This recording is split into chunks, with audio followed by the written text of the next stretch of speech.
Assalamualaikum warahmatullahi wabarakatuh.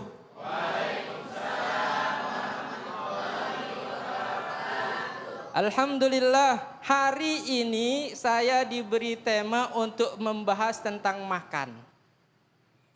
Ya. Makan itu penting nggak, Bu? Penting. Kenapa? Kenapa makan penting? Kalau kagak makan, mati.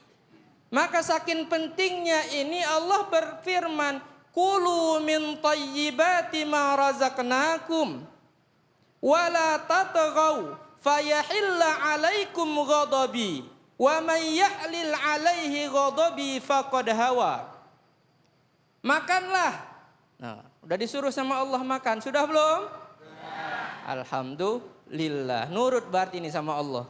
Allah bilang makanlah. Tapi ketika makan kita tidak bisa makan seenak perut kita. Tidak bisa makan semau kita. Kulu min thayyibati ma razaqnakum. Makanlah dari makanan-makanan yang baik yang sudah Allah karuniakan kepada dirimu. Wala tatghaw, dan jangan melampaui batas. Kenapa kita bilang makan ini bahasan yang sangat penting? Kalau salah makan, apa kata Allah? Fayahilla 'alaikum ghadabi. Kalau kalian salah makan, kalau kalian melewati batas, maka yang kalian dapatkan adalah murka Allah Subhanahu wa taala. Jadi kalau ada orang yang menganggap masalah makan ini masalah sepele, menurut antum semuanya, menurut bapak atau ibu, murka Allah itu sepele apa kagak? Ini bahasan yang dianggap simpel sama orang. Bahasan yang dianggap sepele sama orang.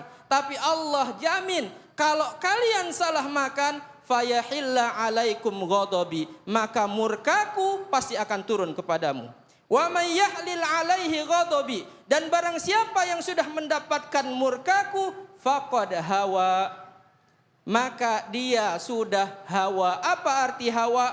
Hawa artinya halaka. Dalam satu tafsir disebut halaka. Cari di tafsir Al-Qurtubi, tafsir tentang surat Toha ayat 81 tadi yang dibacakan.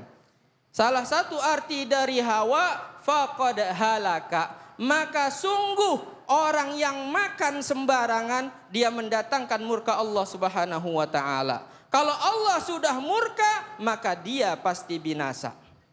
Ya Allah. Ya, masalah makan ini bukan masalah sepele, Bu. Makanya kita sekarang rada serius. Ngomongnya serius. Kenapa? Karena yang diturunkan oleh Allah itu apa? Inna sanulqi 'alaika qaulan tsaqila. Wahai Muhammad, yang aku turunkan dari firmanku kepadamu adalah firman-firman yang berat. Hukum-hukum yang dengan itu bisa menyebabkan engkau mendapat ridha Allah kalau engkau turuti. Tapi kalau engkau ingkar, kalian tidak patuhi, maka itu akan menyebabkanmu mendapatkan murka Allah dan bahkan kamu akan celaka. Dalam makna yang lain disebut hawa itu artinya apa? Hawa itu artinya sara ilal hawiyah. Fa ummuhu hawiyah. Surat apa itu, Bu? Ayo. Surat apa itu? Al-Qari'ah. Fa ummuhu hawiyah, maka mereka akan dimasukkan ke dalam neraka hawiyah. Faqad hawa, artinya dia diperjalankan untuk menjadi penghuni neraka hawiyah. Masih mikir makan masalah sepele? Masih mikir makan masalah kecil? Kagak. Coba kita kalau makan dianggap masalah kecil, kagak dikasih makan 3 hari, puyeng kagak, Bu? Nggak sempat puyeng, Bu, udah mati. Ih, kagak sempat puyeng lagi, udah mati. Maka ketika Rasulullah sallallahu alaihi wasallam bersabda, "Innal halala bayyinun wa innal harama bayyinun wa ma bainahuma umurun mushtabihat la ya'lamuhunna katsirun minan nas wa man ittaqash syubuhat faqad istabra'a li dinihi wa irdihi." Sesungguhnya yang halal itu jelas, yang haram juga jelas. Di antaranya ada yang kagak jelas. Apa? Barang-barang yang syubhat. Barang syubhat itu apa? Perkara-perkara yang tidak diketahui kecuali oleh sedikit ulama kita saja. Dan barang siapa menjauhi perkara-perkara yang syubhat, faqad istabra'a li dinihi wa irdihi, maka dia telah membebaskan dirinya, telah membebaskan agamanya, telah membebaskan kehormatannya dari celak dan aib. Ya. Maka Imam Ali bin Abi Thalib bilang, apa kata Imam Ali, Bu? Bu, apa kata Imam Ali, Bu? Kakak tahu? Oh, saya kasih tahu. Apa kata Imam Ali bin Abi Thalib? Ad-dunya, sesungguhnya dunia ini halaluha hisab. Kalau kalian ambil yang halalnya, kalian akan dihisab. Wa haramuha azab.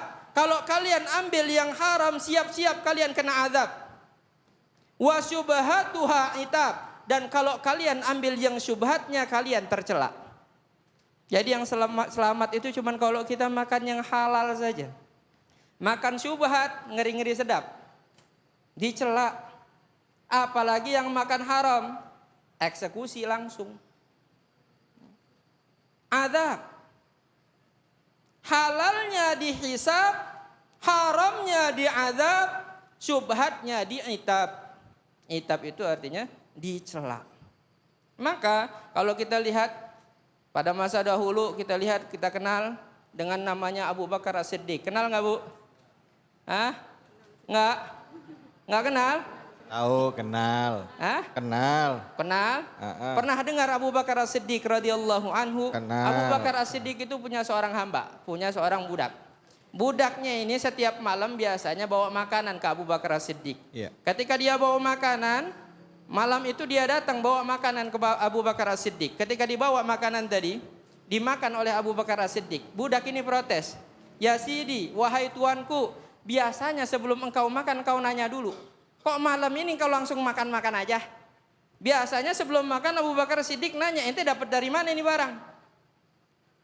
Kata Abu Bakar As-Siddiq, saya udah lapar banget, udah kagak tahan. Udah kegigit satu gigitan, masuk satu suapan, baru ditegur sama budaknya tadi.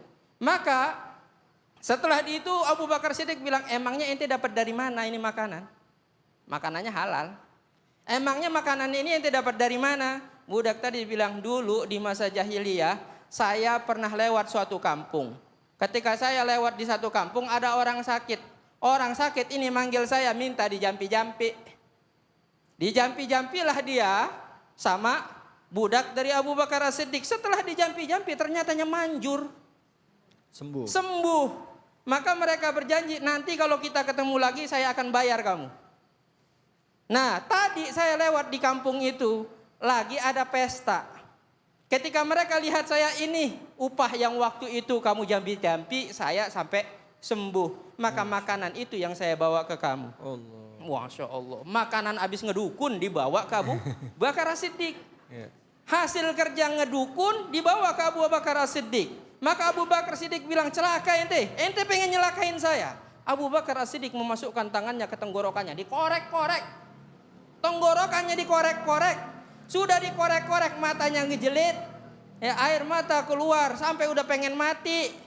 Dia bilang, ini kagak bakal bisa keluar kecuali kalau saya pakai air. Ambilin air. Ambil air yang banyak, dia minum yang banyak. Udah banyak nih, air udah mulai penuh, korek-korek lagi itu makanan. Sampai dimuntahkan dan sudah muntah. Ketika muntah, yarhamukallahu ya sayyidi, semoga Allah merahmati engkau wahai tuanku. Amin ajli hadhil luqmah, apakah hanya demi satu suapan itu saja engkau korek-korek? Ya, engkau korek-korek lehermu ini, tenggorokan dikorek-korek, Bu, sampai engkau kelihatan orang pengen mati. Nah, kita ini udah berapa lukmah? Udah berapa suapan kita yang haram? Ada yang ngitung berapa suap ya yang haram? Berapa suap yang syubhat? Ini cuman satu suapan, Pak. Dia bilang apa? Apakah cuman karena satu suapan ini saja engkau rela seakan-akan pengen mati dikeluarkan? Dia bilang apa? Sungguh seandainya satu suapan ini harus aku keluarkan dengan nyawaku, pasti aku keluarkan. Kenapa? Karena Rasulullah bersabda, kullu lahmin nabata min suhtin fannaru aula bihi. Setiap daging yang tumbuh dari harta yang haram, maka neraka lebih berhak untuk mendapatkannya. Allah. Maka mudah-mudahan itu semua menjadi peringatan bagi kita semua. Baik.